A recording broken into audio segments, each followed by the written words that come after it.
started doing comedy here in Chicago in 2002. And like most comedians starting out, I wasn't really good at it. I used to go to this open mic in Rogers Park and bomb it up. Then I would go to Weeds sometimes on Mondays and bomb there and get heckled. Zanies, I would bomb there and they would pay me to bomb.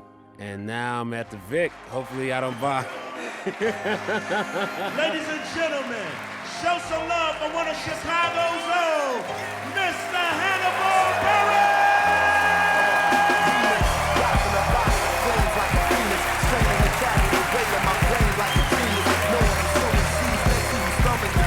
If I said it, I mean it. I did it because I need it. Keep sleeping and bleed it. Write it down and read it. Hello! Yeah! That's nice. That's right. Hello, everybody. What's up? Thanks. Thanks. That's very lively. All right. Good night, everybody. Just wanted to say what's up. Thank y'all for coming, man. Thank y'all for coming. I'm in a good mood today. I'm in a good mood. This is how I knew I was in a good mood. Because I bought a StreetWise today. I bought a StreetWise, Chicago's homeless newspaper. I bought one. You're in a good mood if you buy one of those. StreetWise is not a good newspaper. Homeless newspaper of Chicago sold by homeless people or people that are, you know. Because they're not all homeless, they just sell street, I don't know the specifics, but I usually don't get it. And it's not a good paper at all. It's about 12 pages long. There's a 5-page article in it about a dude that sells StreetWise. I'm like, man, this is inside baseball, man. Also, this special is gonna go on national TV. All of my jokes is gonna be weird, specific Chicago shit. It's really weird.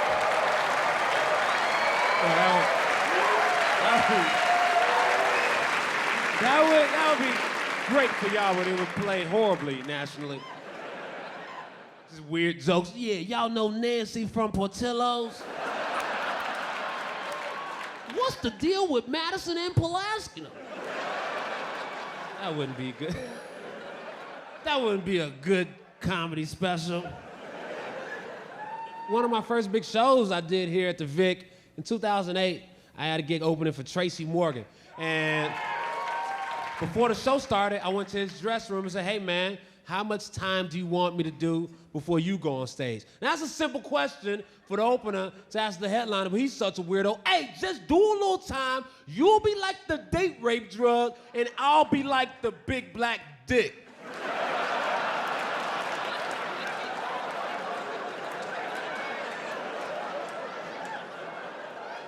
Yo, how much time is that, man? Is that 15 minutes? All right, I'll just do 15. That's such a weird way to think about time, man. I was in Vegas and I saw that comedian Eddie Griffin had a show in Vegas. Oh shit, that'd be cool to watch Eddie Griffin live, but I went online to see how much tickets were. Tickets were $90 and shit. I don't like Eddie Griffin that much. That's a lot of money for a comedy show, $90. Plus, I don't want that pressure over my head when I'm watching the show, because I've been thinking, yeah, he funny. I don't know about $90 funny. He good, I don't know about $90 good. But I still wanted to finagle my way in. I'm stubborn, so I figured out the plan. I'll call the box office, act like I'm my own agent, try to get tickets for myself like that. I call the box office. Hello, who handles VIP complimentary tickets? I want to get some tickets for my client to see Eddie Griffin tonight. And they said, what's your name? And I hadn't thought of a fake agent name yet. They kind of put me on the spot, so reflexively I said, Hannibal Buress. Thinking, damn it, I just messed up my hoax. Because they don't know me, and I can't say I'm Hannibal Buress, represented by Hannibal Buress. That sounds dumb as hell. They said, well, who is your client? I had to think quicker, sir. Donald Glover. Now hang up the phone. Now I'm thinking that they know that I'm lying and nothing's gonna happen. No lie, 5 minutes later, they call back and say, hey, how many tickets you need? I said, I need 4 tickets. And then we went and watched the show. It was a good show. Wasn't $90 good, but it was a good show. So now, the show's over, we're finishing our drinks. One of Eddie Griffin's lackeys comes up to our table and says, hey, you said that Donald Glover was on TV shows with Eddie Griffin. Eddie don't know Donald, and Donald's not even there. I said, first of all, sir, You are adding stuff to my life right now. I never said they worked together. I merely dropped the name and the person at the box office fell for. Second of all, the show is over. I don't know what you want from me right now. I can't vomit the comedy out of my body back to you. It's done, man. We experienced that shit already. It's up here. It's done. You've been had. It was a hoax. I'm Hannibal Buress, represented by Hannibal Buress. And tell Eddie I said great show, and I'm looking for new clients. Comedy's a weird job. When strangers find out I do stand-up, oh, you do stand-up? Oh, cool, just do some shit for us right here at the bar. Go ahead. I know when you usually do stand-up, there's a stage and lights and sound and a mic and an audience and the proper context for stand-up, but that's the same, exact same as doing it right here at this bar for our faces for free. So let's go. And it's really annoying. I hate that shit. I remember I was in D.C. I just did a show. Me and my friends go to this bar. I meet this girl. We drinking, dancing, having a good time. She wasn't even at the show. We go to a second bar. Some dude yells out, "Hey, good show, Hannibal." Now she's curious. She says, "What do you do?" "Oh, I do comedy." "Oh, you do comedy? That's cool, you know. Tell me a joke." "It'd be weird if I just started doing jokes right now." "Come on, funny man. You're supposed to be funny. Just tell a joke." "Nah, I'm not telling you jokes. If you tell me a joke, I'll show my tits." And I said, "Yo, my jokes are better than your tits." My jokes will stand the test of time. Your tits. She said, "Come on, tell me a joke and I'll show my tits." And I was drunk. I wanted this long run. Hey, I'm not your goddamn joke monkey. You need to respect comedians. I was Emmy nominated. I was flipping out. I was snapping. Also, side note, I was nominated for an Emmy in the same way that Juwan Howard has an NBA championship. I just happened to be on the right team at the right time, but I didn't contribute shit at all. I was just on the sideline cheering on my friends. "Yeah, y'all write them sketches. Hell yeah, that shit's funny. That's funny." So I'm snapping. "I'm not telling no goddamn joke." She just gets up mad, leaves the bar. 15 minutes later, I was thinking, you know what? Could have told one joke to see some titties. It didn't have to be my joke. It could have been a horrible joke. "Okay, I got one for you. What do you tell a woman with 2 black eyes?" "Nothing. You already told her twice." Boom! Now you gotta show your tits after hearing that awful domestic violence joke. That's not my joke, but we had a verbal contract. Now lift up. A joke is a joke is a joke. That was the deal. It's a fun job. I enjoy it. It's straightforward for me. I do my show, I get paid, I leave. It's some jobs I wouldn't be able to handle. They would be stressful. Like being a cook at a diner, I couldn't handle that because the menu is so varied. So much stuff on the menu, I would snap out the first weird order that came through. Wait, so you telling me one person at the table wants spaghetti and the other person wants an omelet? I'm out of here. I'm not cooking spaghetti and an omelet side by side. You tell them it's either 2 spaghettis or 2 omelets. You can tell them I said it. I'll go tell them I said it. Actually, you know what? I quit.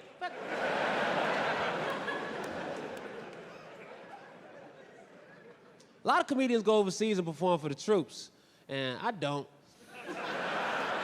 I like the troops, but I'm not going over there. They ask me, "Hannibal, you want to go to the troops? You want to go to Afghanistan, perform for the troops?" Like, no, do the troops have YouTube? I had a bunch of shit on YouTube. I sent the troops a box of DVDs. I respect the troops. I do. Sometimes I don't, when I see a soldier out and about, I don't know exactly what to do. Just because I don't want to give blanket respect just because of that outfit, because I don't know exactly what that person did. Were they in combat, or can the dude just do more push-ups to me? I don't know exactly what he's up to. So before I give my respect, I'd like to ask a couple questions. Say, "Sir, thank you for your service, but I have a couple questions." My first one is, why are you in full uniform in this Applebee's right now? This is definitely a neutral zone. There's no war over chicken strips happening. You look like an asshole in fatigues, but thank you for your service. I'm out. My favorite place that I've traveled is New Orleans. Like New Orleans a lot, mostly because you can drink in the street. That's a big deal to be able to drink in the street, and I love going into a bar that, "Hey, give me a Jameson ginger ale." It's a go. I don't like this place. I don't like this place. I don't like the music you're playing. I think that chair's weird. I want my drink in a plastic cup to go. I'm hitting the streets with that drink. I'll go into another bar with that drink in my hand, and I'll be ahead of the game already. I went into this restaurant in New Orleans. It's called Coops. Went into the bathroom of Coops. Huge rat in the bathroom of Coops, and the rat looked at me like, "Fuck are you doing here?" That was his vibe. It was very negative vibe. Also, I'm just assuming that it was a he. I think when you see a rat, that's a dude, right? Rats are dudes. That's a dude trait to be a rat. That's all dude stuff. Rats are dudes, no matter what. Unless it's giving birth right there. All right, that's a lady rat. Or it could be a dude rat pulling an elaborate prank. The old pregnant lady dude rat shit, just so he can shit all on my house. You never know with dude. It's a rat. You never know what they up to. It's real. So me and the rat, we held eye contact for several moments. We had to stare down. Then I broke eye contact first. He was definitely the alpha in that situation. Went to my seat, the server comes up. Hey, you guys decided on what you wanted? I said, I don't think we're gonna get anything. I just saw a rat in your bathroom. He said, man, we are right by the Mississippi River. These buildings are 200, 300 years old. There are rats everywhere. Even the five-star restaurants have rats. Somehow, he made me feel like the asshole for bringing up rats. I don't know what type of Jedi mind trick this was. He confused the hell out of me because I still ended up ordering food there. Yeah, I guess I'll have the shrimp and grits then, man. My bad for bringing up the whole rat thing. I don't know what I was thinking. I was real mean and inconsiderate of me. I'm working on that. I'm trying to work on that. I'm super drunk, man. My bad. Sorry, man. It must be tough for you to deal with the rats being in here and not even think about that, man. You know what's so crazy? When I brought up the rats to him, he went right into his speech. He went right into the speech. He didn't pause. He didn't go, what? Or, no, rats? Well, let me look into that. Or, I'll kill it and bring it ahead. He went right into his speech. You know why? Because people confront him about rats every single day. It's part of the training program there. Here's how you greet customers. Here's how you ring up the bill. And here's the rat speech right here. Listen close. You'll use the shit out of this. Make sure you hit these bullet points. It's very important. We're very close to the river. The buildings are very old. Even the five-star restaurants have rats. Welcome to Coops. Make sure to put your own spin on that speech. Make that speech your own. Make it sound like the first time, every time. But man, it's a good city though. It's a beautiful city. Good music, good food, good partying. So a little while ago, we decided to throw my cousin's bachelor party there. I'm the best man. I'm in charge of the party. That's a big responsibility. I wanted to be cool, because I've been to some shitty bachelor parties where this dude's got a hotel room and two strippers, an iPod dock, and a couple bottles of liquor, and it's not even a suite. It's just a double rooms, and it's just dudes and strippers and liquor and yelling, and that's the bachelor party. Oh, shit, son, the bachelor's putting his face in the stripper's ass. Whoa! Oh, where'd that ping pong ball come from? Yeah! We know where that ping pong ball came from. And we did the stripper thing on another night, but I wanted to do something unique to New Orleans. And one of my friends said, Hannibal, you should hire a second line to follow you through the street. I said, what is that? He said, second line is a band, mostly brass instruments. You can hire them to follow you through the street. So basically in New Orleans, for $300, you can have your own parade on a day's notice. I said, this sounds great. How do I do this? You gotta go to the police station. They have a parades department. New Orleans police has a parades department. There's homicide, there's narcotics, and there's parades. There's other departments too, but you know, rule of three for comedy. So I go to the police station. How I want to throw a parade? How many people in your parade? 5 of us. All right, 5 people. Do you need help making a route for your parade? Yeah, I need help making a route. I'm not from here. This is your city. This is not my city. This policeman in full uniform starts helping me make a route for a 5-person parade. And was real nice about it. Okay, you don't want to hit Bourbon Street too fast. You probably want to start on Canal Street, Fairyland, and you work your way towards Bourbon Street. You get on Iberville, some people on that street will probably join your parade. Because strangers just join your parade, that's part of it. Somebody's walking by themselves. Oh, that looks like a very accessible parade right there. I'm gonna jump in that, I'll walk with them for a few blocks. It's way safer than walking alone. And I can walk with a band behind me, that's the best iPod ever. So now we're set. We got the band booked, we got our route. Next day after dinner, we go to that corner. Waiting for us there is the band and a 3-piece police escort. Because in New Orleans, for $300, you can fuck up traffic on a day's notice. The streets are yours for a very small price, and we just start walking around. That's all you do is walk around. Band behind you, police in front of you. It's the best way to walk around. I've been walking around since 1983, and this is the most fun I had doing it, by far. Of course, you gotta get drinks, so I stop at a bar. Hey, give us 5 Jameson ginger ales to go. Fuck this place, we got a goddamn parade happening outside. Not hanging out in here. Do you see the energy out there, sir? Then when we get outside with the drinks, one of the cops says, man, why'd you get drinks? You should have just bought a whole bottle of liquor beforehand. A policeman said that. That's a direct quote from a uniformed New Orleans police officer. I'm so glad I don't live there, because if I did, all I'd do was drink, gamble, and throw parades for myself all the time. Is that him again? Yeah, 6:30 on Monday. That's Hannibal time right there. I don't know why he does it on Monday. That seems like a weekend thing, and he does it so early. That's weird. Yeah, I drink. That's my vice of choice, is drinking. I smoke weed occasionally, but this is what happens. When I drink, I'm able to be in the moment. When I smoke weed, overanalyze the moment, which is not good to do during sex, because if I'm drunk and having sex, I'm thinking, yeah, this is cool. But if I'm high during sex, I'm thinking, yo, why is she letting me do this to her? What was her childhood like? What's her relationship with her father?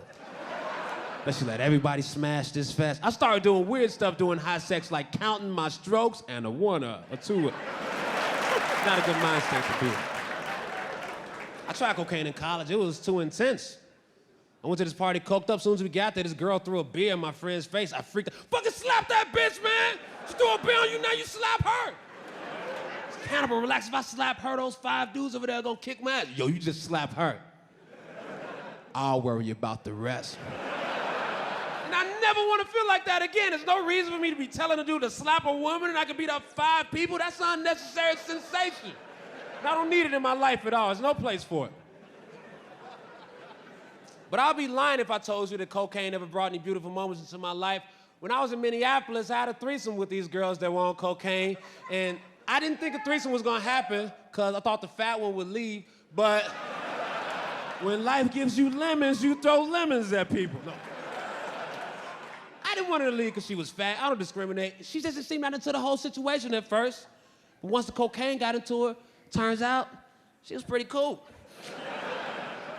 I didn't do any cocaine with her because sometimes it can soften up your dick. And the last thing I need in my hotel room is 2 angry, coked out, horny girls screaming at me, Hannibal, what's wrong with it? I don't know, can everybody just be quiet for a little bit, please? Everybody just quiet down. There's some drinks in the other room. Y'all go chill out over there for a little bit. I'll be in there, man. And we had a good old-fashioned Midwestern night. They welcomed me to their city in a wonderful way. I wake up, the hotel room was kind of trash, so I leave a nice tip for housekeeping. I go off to do morning radio, come back, the room is clean perfectly. They clean all of the kitchen counter, except they left a small bump of cocaine. I said, that's extremely professional hotel housekeeping right there. They love people, and that's the type of attention to detail that gets you a 5-star Yelp review right there. I'll be back to that residency in Marriott. 3-star hotel, 5-star service. That's what really matters.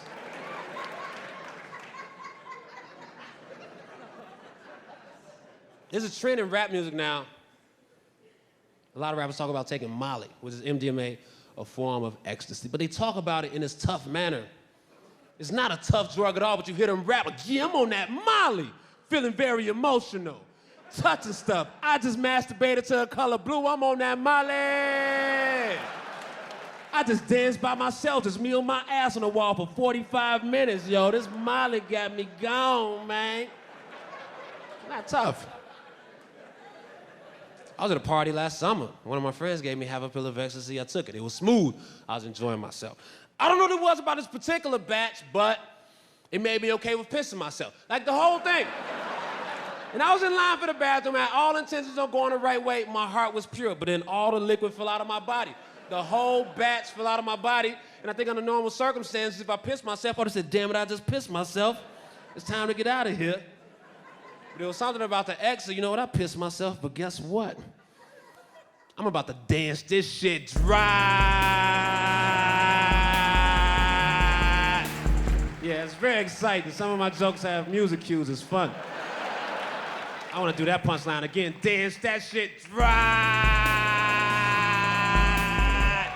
It's very exciting. Y'all should try comedy. This is one of the benefits of it. Dance that shit. No.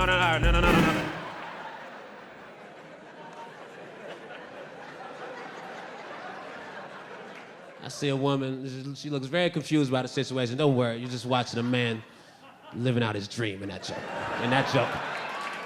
Right. I was online one day, I get a message from a friend. He says, Hannibal, I'm working on this movie. Scarlett Johansson is in this movie. And she said, you're one of her favorite comedians. I said, oh shit. Why did she just tell me I'm easy to reach? Why would she?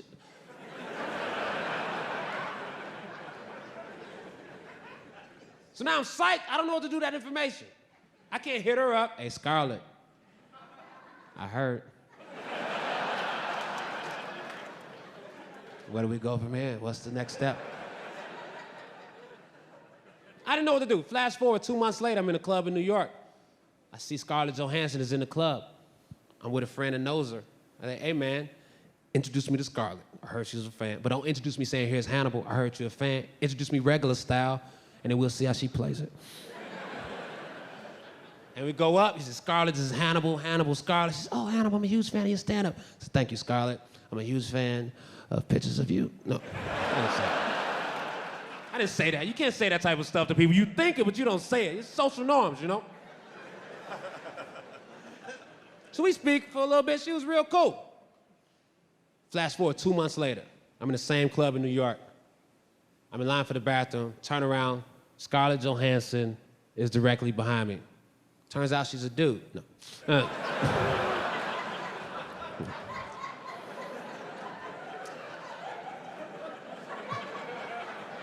I see her. We speak briefly, you know, because we cool as fuck now. And I was next in line. She was right behind me. I think most dudes, you next in line for the bathroom, Scarlett Johansson, right behind you. You let her go ahead, but you know what? I'm not that dude. Not that dude. Sorry, I loved you in Avengers, but I still gotta piss, you know? Everybody in this world gotta piss, because in my mind, I'm thinking she might go, oh, wow, Hannibal didn't let me go to the bathroom ahead of him. Most punk-ass dudes would have. I should totally suck his dick for that, right? You never know how stuff works. You never know how it plays out. But she went to the bathroom, I went to the bathroom. I think everything worked out for her in there. I feel like that night I might have blown my shot with her because I was pretty faded, and whenever she would walk past me in a club, I would go, Scarlett. Scarlett. So I don't think it's gonna work out with us, but you know, you live and you learn, you adjust your game, and you miss all the shots that you don't take. If you love something, you let it go. If it comes back, you know the rest of that stuff, man. Who knows what the future holds? For me and Joe. One of my favorite things about coming back home in Chicago, I get to hang with my niece and my nephew. They're 6 and 8, or they were 6 and 8 when this joke was written. 6 and 8. I gave them both a couple bucks. Their father's a finance guy, so he's teaching them about money early on. He says, there's 4 different things you could do with that money. Names it. Buy something. What else? Save it. What else? Donate it. What's the last one? Invest it. And part of me wanted to say, you can also gamble that shit. Listen, the Bears are minus 3.5 points against the Titans. They're gonna crush the Titans. That's a soft line. You need to get it before it moves up to 4. The running back is washed up. They got holes in the offensive line. I'll take it up to 6.5, honestly, if you can get it. 6.5. When I gamble on sports, it makes me wish horrible things on other teams' players. I have money on Game 7, Heat versus Spurs. It was tight in the fourth quarter. I started thinking, you know what? If Tim Duncan dropped dead right now, I feel like the Heat could rally around that. And maybe they'd be energized by Tim Duncan's sudden death, and the Spurs wouldn't play so well because they're sad about it, you know? There'd be lots of grief-related turnovers. Just hella 5-second violations because Ginobili's holding the ball, just looking off into the distance, sadly. 5 seconds, Heat ball. Hell yeah, we're gonna cover. I'd be the worst courtside reporter. So Dwight Howard, how do you feel like your 12 missed free throws affect the people that bet the over?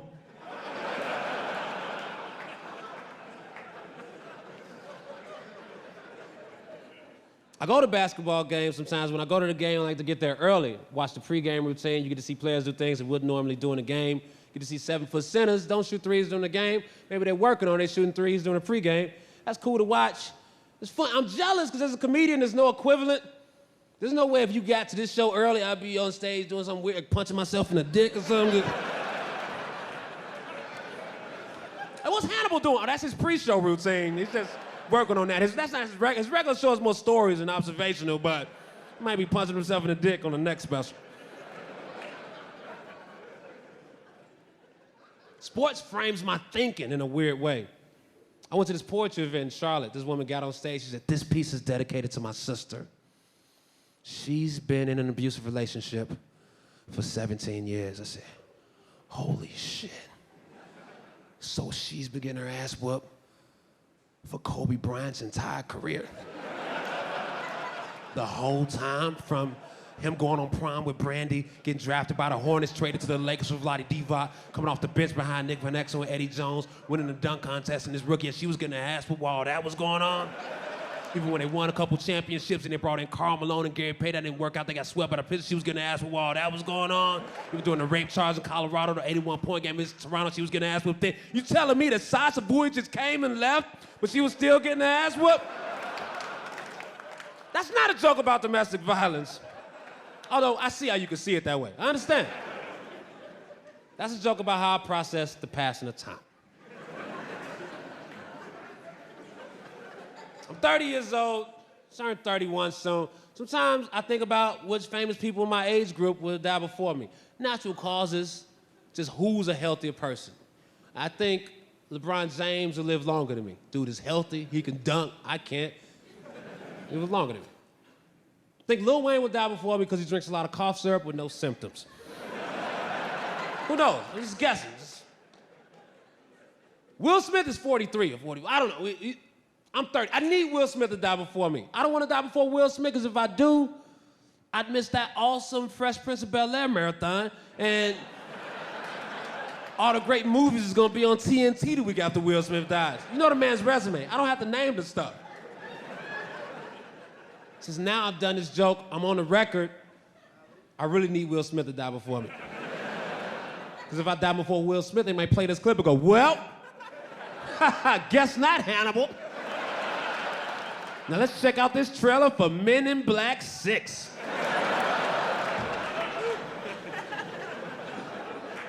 I went to the store by my place. I bought 8 deodorants, right? I bought eight sticks of deodorant. And the guy working there was like, we're very stinky today. How stinky are we? No, man, nobody in the world is that stinky. Just as long as I don't die in 3 months, 8 deodorants is a great purchase. I'm always gonna need deodorant. I should get 100 deodorants. The more deodorant I buy, the less I have to see your giggling ass. This shit don't spoil, man. This purchase is practical as fuck. That's probably the worst time to die, right after you just bought in bulk. No, please don't kill me. I just spent $600 at Costco, man. I got so many Capri Suns and Swiffer replacements. Swiffer replacements, that's cheating in comedy. Everybody gets a nice eulogy, right? You go to funerals, nice eulogy. He was a good man, good father, good friend. And the person was always a better person than they had skill at their job. Like, he was a better man than he was an architect. And he was one of the best goddamn architects out there. Eulogies are never, yeah, he was cool. When he turned 27, he started fucking with cocaine pretty heavy. He treated women kind of horribly. He was a weird dude. He was the type of dude that was shit in the public toilet and not flush it. He had his quirks, but we miss him. Because it's a eulogy, it's not an expose. It shouldn't have that tone. Even a serial killer probably got a buddy that'll speak well of him. You know, Rick, he wasn't always killing people. That was just one part of his personality. People don't even know Rick brewed beer in his living room. Nobody knows about his amazing pilsner. Everybody knows about the intestine murders. Rick had many talents. He once sat in on drums at Prince's band in Seattle, 1983.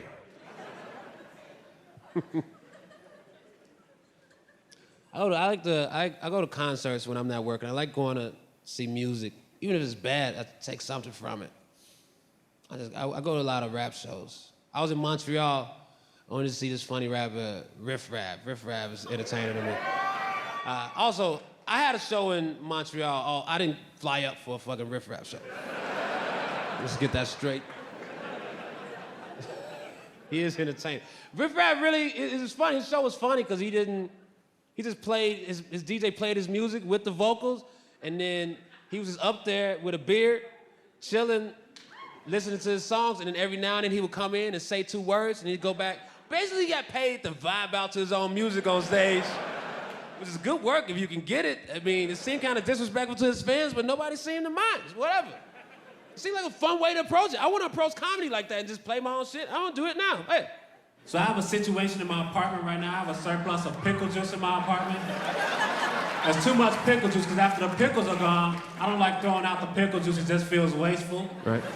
So lately I've been dipping my fingers in the pickle juice and I'm flicking on my sandwiches for flavor.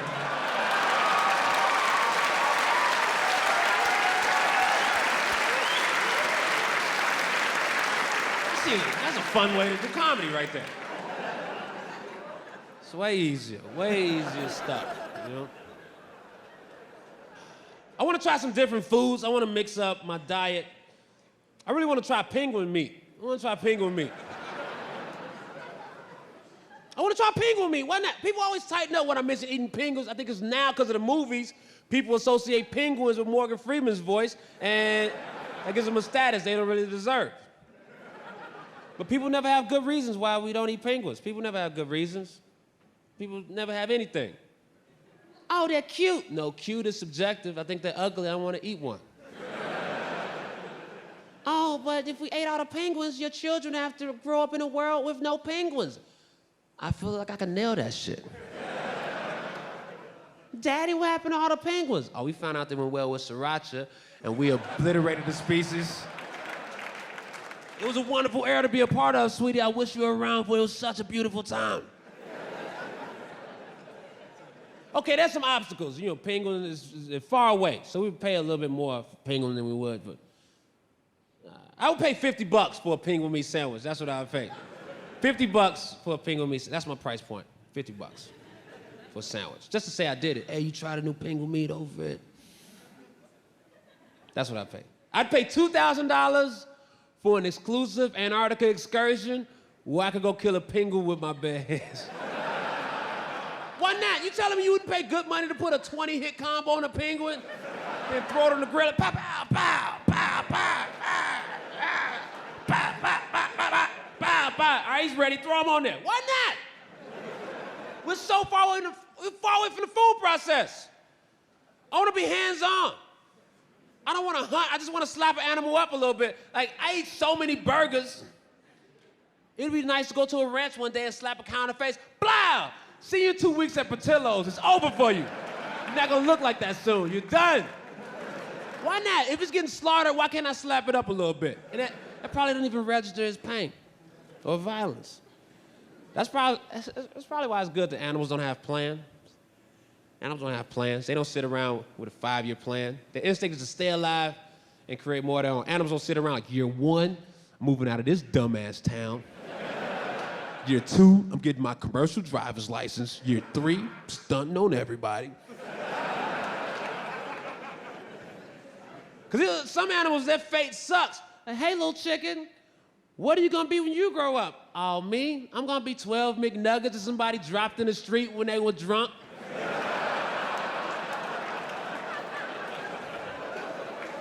It's garbage food, man. It's straight up garbage food. This next joke doesn't connect to anything I've done so far, and it won't connect to anything that I'm doing in the rest of this. I'll just do it. I want to jizz in my hand and go to a palm reader and say, what does this mean? What does this mean? What do you see in my future? A nap? Yeah, a nap. That's a joke that I should have written when I was 12 years old.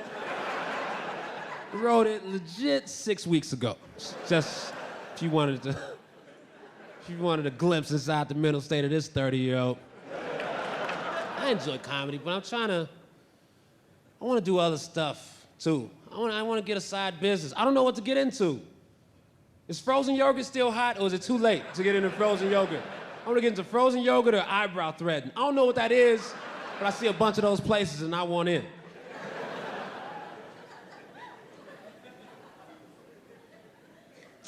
I try to think about what I could do as an individual to help the world. Like, there's a lot of people in the world that don't have access to clean water. I think that's messed up, because in my apartment, water is infinite. It never stops running. I swear to you, my water won't stop running. One day I let it run for 9 hours, came back home, it was still running. Like, damn, touche, water, I'm proud of you. That was very persistent. Wow. Now, I know some of you might be environmentalists. You think, oh, wow, Hannibal. It's a lot of water to waste for your dumbass experiment. Great point. So, to make up for all that water I wasted, I pissed in my sink for 3 months. That's the green way to piss. If you truly care about the environment, you'll piss in your sink. It has a lot of benefits. One, you get to feel like a renegade in your own home. Yeah, I'm pissing in the sink. I don't care about nothing. Two, it's a more regal way to piss. Your nuts have somewhere to rest. It's a better way to piss overall. What, you want to piss like a king? You want to piss like a pauper? So now we've established that I have infinite water. I don't need infinite water. I need maybe 2% of infinity, tops. So what do we do with my other 98% of infinity water? Great question, Chicago. This is what we do. We have some people that come by my place, we run my water, we bottle that water, we get UPS or FedEx, somebody to sponsor us, we bottle that water, ship the water to places where people need it, and we keep repeating that process until my landlord realizes something is wrong and takes my security deposit. And if he does take my deposit, I don't give a fuck. It's 1 month's rent, I'm saving the world. You can't put a price on that. Plus, honestly, he was probably planning on taking my deposit over some bullshit anyway. That plan is foolproof. I believe in that plan wholeheartedly. It's a solid plan. I'm willing to debate anybody here on the merits of my plan, but I'm assuming that there's no takers, so I'll just move on to my next piece of material. It's about queefs. You ever be fucking? No. It's funny, through traveling, I got to see how other countries, how the middle class and working class in other countries lives way better, especially in Australia. I was in Australia, me and my friends went to the aquarium. Afterwards, we were getting our picture taken. The guy taking pictures at the aquarium said, hell, where you guys live? I said, I live in New York.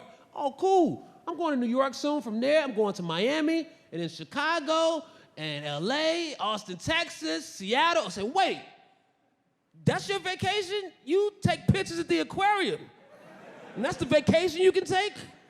In your job, the way you make your income, you take pictures at the aquarium? That's your vacation? Because in America, if you work at the aquarium, you vacation at the aquarium. And you're happy about it. Whatever, we get 30% off chicken strips, it's not that bad. You just make do with what you got.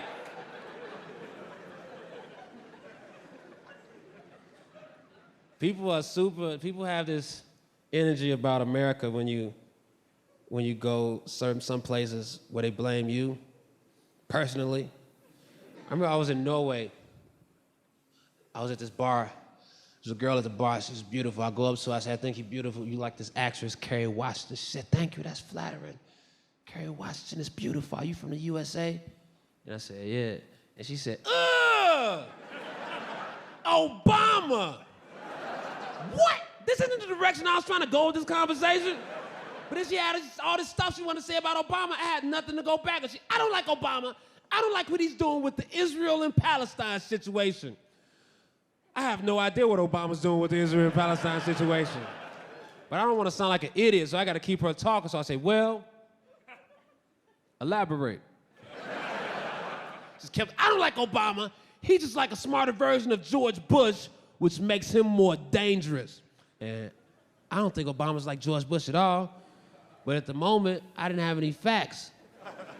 I wasn't prepped for a debate. I was just overseas trying to smash. But I'm not going out that easy. Like, no. Obama's not like Bush. Obama's cool. Obama, he was on Late Night with Jimmy Fallon. Bush is more like a Leno Letterman type of guy.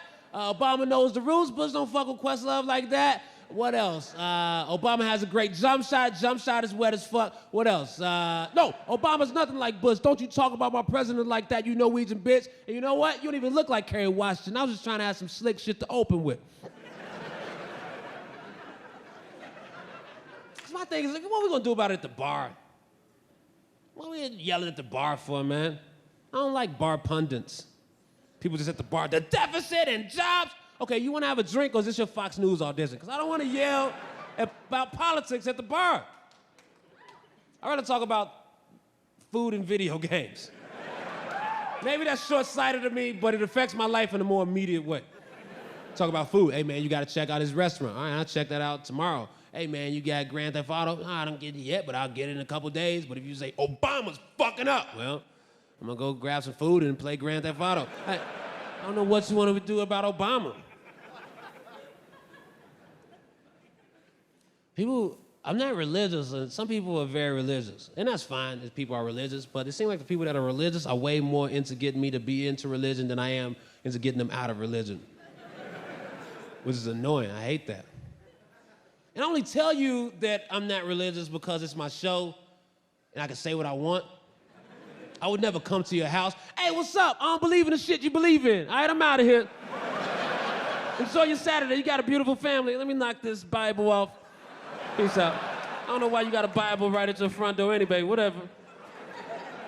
That's rude to just yell your stuff at people when they didn't ask. Some people write me. I get messages online all the time about my beliefs. This woman wrote me this message. I want to share with you this message that she wrote me on my Facebook fan page. She wrote this. And also, you know, when you write something crazy on the internet, you're supposed to write it, and then you're supposed to step back, let that shit breathe a little bit, and you come back, oh, I was being crazy. Then you just let it go, you erase it. But she wrote this crazy. She said, I saw your show in Phoenix, and my heart went out to you. I want to assure you that there is a God. There's only one God who loves you so much that he gave his only begotten son to save us. Well, you know what? God sounds like kind of a shitty father to me. If God is so powerful, why do you have to give his son up? Sounds like God owed somebody some money and they couldn't get to him, so they murked up his son. And that's what I really think happened. Jesus got stabbed up in the alley, but it's easier to sell crucifixes, so it's easier to sell this shit than it is to sell that right there. You can't sell a pendant of somebody getting shanked up in the alley. It's a marketing scheme. My version is really weird, but so is a lot of shit in the Bible. You telling me 2 of every animal in one boat? Get the fuck out of here, please. Jesus was born, died, and rose again, defeating Satan. Well, if Satan is defeated, then what the fuck are you messaging me for right now? No, I think Satan is alive and well because he empowered you to write this bullshit on my Facebook page, you condescending bitch. Believe it and trust it in him. We will get to spend eternity with him in heaven. We will all spend eternity somewhere. I now pray for you every day and hope that you find your way to Jesus. And I replied, so you trying to get the dick or what? Because it sounded like she was trying to get the dick, but she covering it up with all that Jesus stuff. It's like, if you want to come through, but let's be adults about it.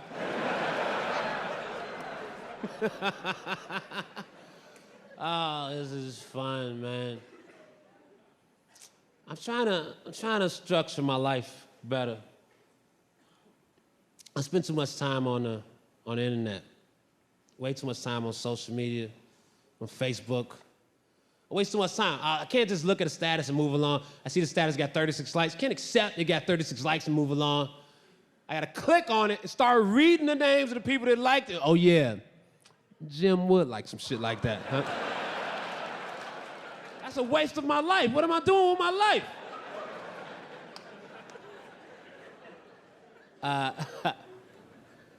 Twitter's interesting because strangers can just say whatever to me. It goes right to my phone. I check it. Fuck you! Right to my phone.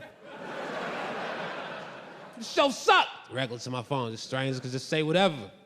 People could beg for money, fundraise, beg, whatever, semantics. But sometimes people's causes get too personal for me. I got this one tweet, somebody said, hey, Hannibal, we're a family. We're about to lose our house in Pittsburgh. Can you retweet this link and donate so we don't lose our house? Like, this sounds personal. This sounds like a father-in-law call. Why are you losing your house? This shit is too personal. No, I'm not retweeting this. Now, excuse me, while I triple post this video of 3 fat girls fighting in the Burger King, that's what I do with my internet. I like watching strangers fight in fast food restaurants. That's what I like. I like watching strangers fight more than I like watching trained fighters fight each other. I feel like the street fight is more raw. It's more visceral, in the moment. What? Gotta fuck you up now for that shit you said is going down. Fucking you up with boxers. Yeah, I'm gonna fuck you up. In August. 7 months, dog, I'm whooping your ass. But until then, I'm getting in real good shape for this fight. I'm gonna watch film of your other fights, do a lot of research on you. I'm gonna have one of my friends come over. He's a fighter. He's gonna fight me as if he was you. Gonna be a lot of simulations and sparring happening. And when we finally do fight in August, you know what? Actually, before the fight, we're gonna meet up. We're not gonna fight. We're gonna take a lot of pictures together like this. Real angry pictures together, promotional photos. We're gonna get our faces real close, might even touch lips on accident, dog. And when we finally do fight, I'll box defensively for 12 rounds, and then we'll just let the judges decide. There's no judges at the taco spot at 3 in the morning. That shit just goes. I don't like informed boxing commentary either. I don't want to hear some dudes try to sound smart while they're talking about 2 other dudes punching each other in the face. I don't need your intelligence right now. I see what's going on. Floyd Mayweather is very elusive. He's a great counterpuncher. He has a lot of power in his... Oh shit, the little dude just knocked the fuck out of the big dude. I didn't expect that at all. Holy shit. Yo, these girls are fighting over here. Their titties out. We live out here. Shot time. You know what it is. These girls fighting here. It's titties and me and titties. That's why I want to get in shape through either kickboxing or jiu-jitsu, something like that. Because it'll suck to be in shape through other means and then get your ass whooped your friends and wonder what happened. Hey, I heard Hannibal got his ass whooped. What's up with that? Thought he was in great shape. Oh, yeah, he was in good shape, but he was doing a lot of cardio. But since he was doing a lot of cardio, he was able to get his ass whooped for a really long time. Been in a few fights, man. I've been in a few scuffles. I think my winning percentage is about half. Which isn't that bad. Because I'm not a professional fighter. You know who gets beat up? People who fight for a living. So I'm not gonna feel bad if somebody that only does that. I've picked some bad ones before. Picked some bad ones. I remember I was in college. It was this guy, 6'4", about 300 pounds. I was just bothering him. I was just talking trash and bothering him. And he slapped my cup out of my hand. So I stopped biting. But then he slapped my cup out of my hand. It made me mad. And I just punched him. And then I waited. But he didn't fall at all. Cause I was real confident in my first punch strength. I'm like, why isn't he falling? What's happening right now? Even he was like, what the hell? And then he tackled me. But the thing is, if you hit somebody that's 3 times your size, you make sure you do it around a lot of people, because if he starts thrashing you, then the strangers will pull you from under the fray. It's fine. It's a win-win if you fight somebody that's way bigger than you. Unless you die, that's a loss. That's definitely a loss. It's a win-win, because if you win, then you're a giant killer, then you get to raise that dude's children as your own. I don't know how fights work. Does fights work like that here? And if you lose, then you like, whatever, you got heart, man, you got heart. I almost got into a fight when I was in London. I was in London looking for some late night food. I was walking into the subway, I'm talking on the phone. Unbeknownst to me, I was kicking these bags that were on the floor because this subway was disgusting. When the security guard, he comes up to me mad, he's yelling at me in British, literally, you're kicking all of the bags. Now listen, I don't do a good British accent. You hear it, I hear it. Let's not dwell on that shit too much. It's not really necessary for the story. I'm going back into this story. Side note, the dude was black. You didn't even think that shit, you know? Literally, you kicking all of... Sounds like Bill Cosby a little bit, doesn't it? Literally, Theo! I'm getting sidetracked. I said, hey man, you shut up about all these bags. It's not my fault this place is disgusting. Maybe if you pick the bags up, I'll be kicking them less. You think this is my dream, to travel the world and kick bags in disgusting fast food restaurants? Yeah, we hit up the Subway in London, next to McDonald's in Prague, then the Burger King in Paris, then we did it. That's not what I'm about, man. Now he thinks I'm getting tough with him. You can't come in the Subway. What? I'm banned from this Subway? I didn't even know this spot existed 2 minutes ago. Shit, life moves so fast. But I can't be banned from the subway because I really needed a sandwich because I was full of liquor. So I need to get a sandwich so I could be half liquor, half sandwich. It's better for your balance, you sleep well. So now I need to think of an approach to get into the subway. He's blocking the door. I want to get past him. I don't know why I was so focused on making it past him, because even if I made it past him, after that, I would have to go through the entire sandwich ordering process. He tackled me. No way I get past him. Okay, let me get the chicken bacon ranch on Italian bread with banana peppers. Hold on, man, I got past you. Banana peppers, dog, I juked the shit out of you. You just gotta respect that, man. Juke rules, man. Banana peppers, please. No, but I wasn't even thinking that far ahead, so he's blocking the door. My great strategy to get past him was to go a little bit to the left. Like we were chess pieces or some shit. Because he's a knight, he's not able to attack to the left. He's oh, God damn it, no! Oh, man, no! But we're not chess pieces, we're human beings, so he just grabbed me. Just grabbed me. Now a fight might happen. In my heart, I really don't want a fight to happen, but I'm going along with it because I'm operating off of pride and Jameson, which is a horrible combination. It's an awful combination to fight off of. If you're running off of pride, your second attribute needs to be strength or speed, agility, some type of special spinning elbow, because pride and whiskey is a combination that gets your ass whooped. Then he started shit talking me. He said, I'm faster than you, I have the reach advantage. He was like the Muhammad Ali of security guards. Super confident. I'm faster than you, I have the reach advantage. My flashlight game is incredible. I didn't have any good shit talking to go back at him. What am I gonna say? Yeah, I'm hungrier than you, way drunker than you, crazier than you. I picked the wrong battles way more than you do. My center of gravity is kind of off. I'll probably fall over way easier than you will. I know way less people around here than you do, dog. And I started thinking about it. Yo, this dude is slimmer than me. Probably is faster. His arms are longer. He does have a reach advantage. If I was betting on this fight, I'd put my money on him. The sober dude is in really good shape. So I ended up just letting it go. Walked away. You know why? Because I'm not a famous guy, but I feel like a YouTube video of me getting my ass whipped in London will get 1 million hits quickly. And I don't want that at all. Hey, you see that video of the dude from 30 Rock getting his ass whipped overseas? Wait, what did he do on 30 Rock? Oh, he only had like one line every now and then, but he can't fight for shit. Not trying to go viral like that. It's late nights, man. Late nights, late drunken nights. Chicago's late city, 4 a.m. spots, New York. It's not necessary. Sometimes you just stay out just to be out, drinking like it's a privilege. You telling me if I give you more money, you give me more? Oh, wow. Just staying out for dumb reasons. I don't want to go home. It's messy there.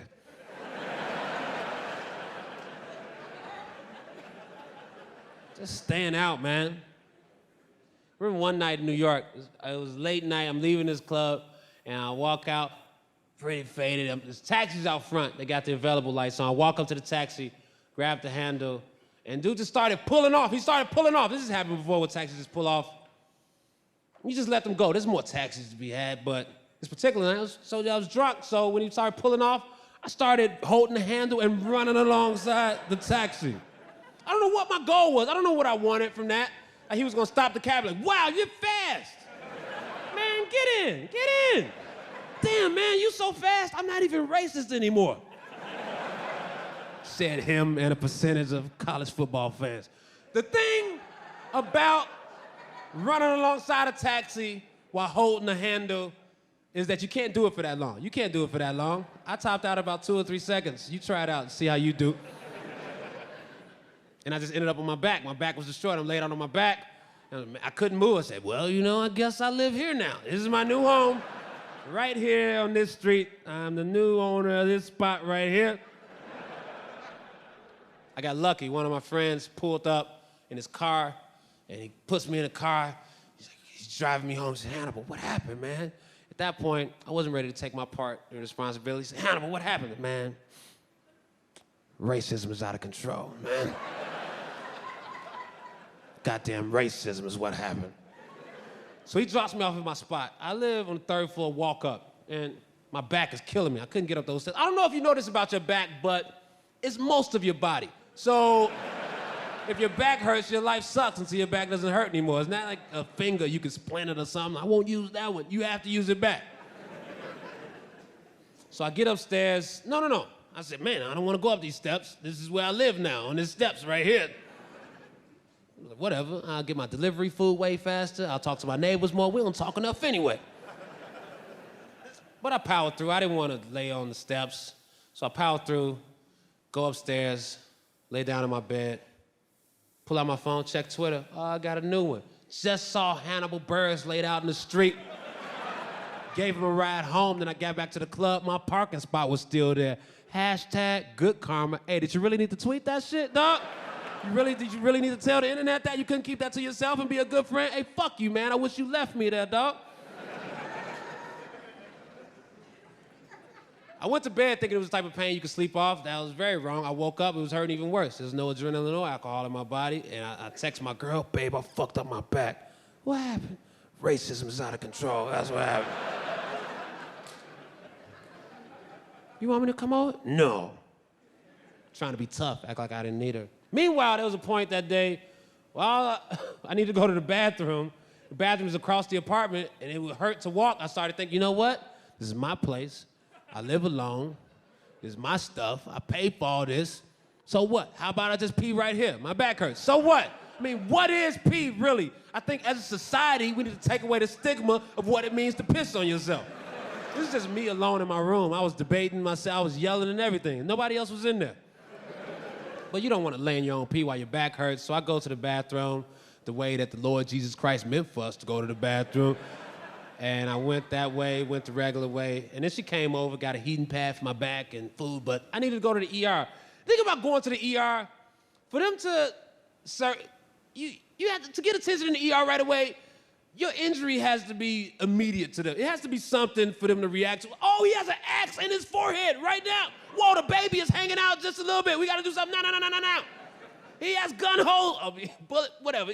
Somebody poked him with the gun. The actual gun. They just poked him with it. We gotta do something now.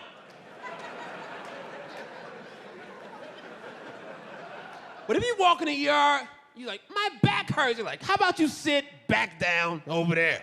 Can you do this? Can you do this? Can you do this? But the way they diagnose pain, they got some events. They just shoot drugs in you. And they shot some stuff into me that felt amazing. Man, can I get some of this to go, please? That felt great. But they don't give you that to go because it's very dangerous. They gave me a prescription for Oxy and Vicodin, which they say that you're not supposed to drink on, but that's because they don't want you to have a good time. Everything is good in moderation. When you mix liquor and pills, you need less of both. That's simple chemistry right there. That's freshman level shit. But a few days after the injury, I was scheduled to go on vacation. I'm not gonna let racism stop me from experiencing Cabo. We're going, still going. First time in Mexico, it was my first time there. It was nice. It's kind of conflicting. It was weird to go to a place where I was there to have a good time, but the people that lived there weren't doing that great. So just by me being on vacation, I mean, I might have been overthinking it, but it felt like I was throwing it in their faces. Yeah, we drinking margaritas. Y'all out here struggling, drinking margaritas. Y'all doing horribly. Drinking margaritas. Disposable income, motherfuckers. We here for 5 days. Y'all living this shit. We kicking it. Luxury resorts, motherfucker. Yeah, you selling fruit. I was overthinking it. It was messed up, though. We were in the club district in Cabo. It was like 1 in the morning. There were 5-year-old children out selling chiclets. And they didn't even have a sales pitch. They just look at you like, this is fucked up, right?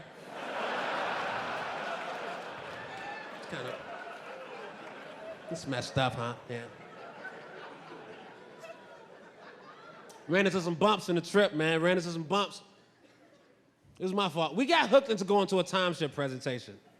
I guess we didn't have to go, but this is what happened. The dude at the airport, he acted like he was somebody that worked at our hotel. And I paid for the round-trip taxi in advance, which was $90.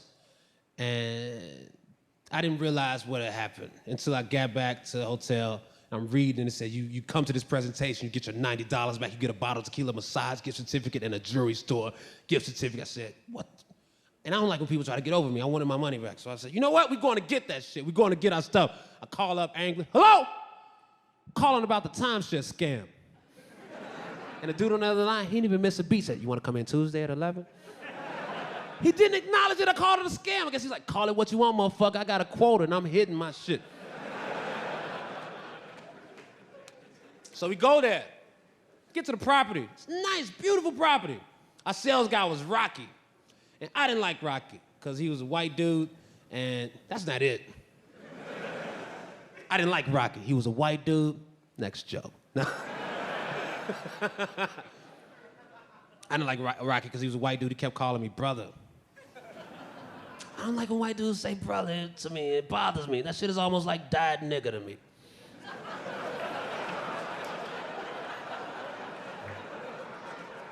Only white dude who call me brother is Hulk Hogan, because he calls everybody brother. Calls everybody brother. He even calls girls brother. Hey, brother, sister, brother! So Rocky's already down 1 point with us. And I'm trying to tell him, hey man, we're not buying property. Honestly, we only been on dating a few months. We really shouldn't be on this vacation together. Hey babe, you want to take this to the next level and make this high-risk investment with me? Just feel something. So Rocky shows us the whole property. We get into the sales room. He's making his big pitch. There's a part of the pitch where they try to make you feel dumb about how you're spending your money at the moment. He said, oh, how much you paying for this vacation? No, this is how much we're paying. How many times are you planning on vacation? Man, maybe once or twice. Okay, this is how much you're paying, but look how much money you'd save if you did this thing that I make all my money from. No, we're not here for that, Rocky. We're here for that bottle of tequila, that $90, that massage gift certificate in that jewelry store gift certificate. That's what we're here for. Where do we go get that? Luckily, they had free drinks in the sales room, so taking advantage. Those margaritas, please.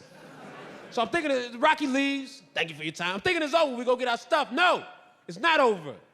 There's a second guy. There's a closer. Carlos.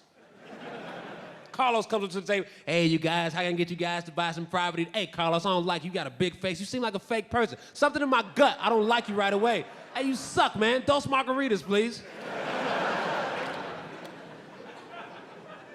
The sales room was a weird place in that, because at one point we hear somebody yell, ladies and gentlemen, we have new buyers. Then techno music starts playing, nah, nah, nah, nah, nah. And this couple comes out, they start dancing all awkwardly. The techno music is about 15 seconds, and they disappear. They're obviously plants, but I guess some people are so easily influenced. Where they say, are you telling me if I make this horrible investment that'll lock up my credit for 30 years, I'll get to dance to techno music in an office space where nobody else is dancing?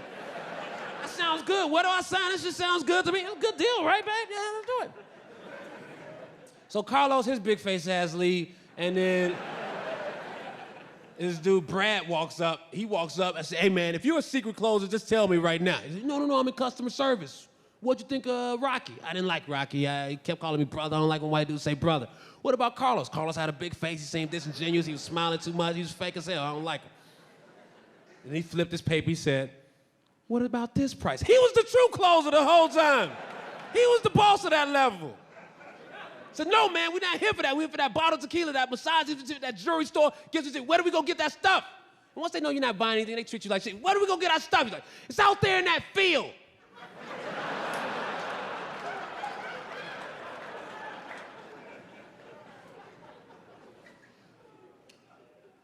So we're walking through the field, and we come across this table, just this woman at a table in the middle of the field. No sign, it's just her at a blank-ass table. And I walk up, I'm fed up, and say, hey, if you're a secret closer, reveal yourself right now. Just reveal yourself. She said, no, I'm in the research department. So that sounds like some shit that a secret closer would say. I said, what price did they offer you? That sounds like a question that a secret closer would ask me. But to move this forward, here's the price that they offer her. And she said, she flips her paper, she says, well, what about this price? I snap out, fuck that shit, no! Oh, my bottle's gonna live my $90 massage. Give me my shit right now. Banging on the table, ah!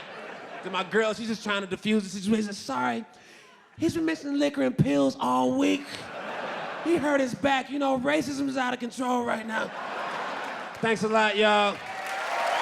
Thank you. Thank y'all.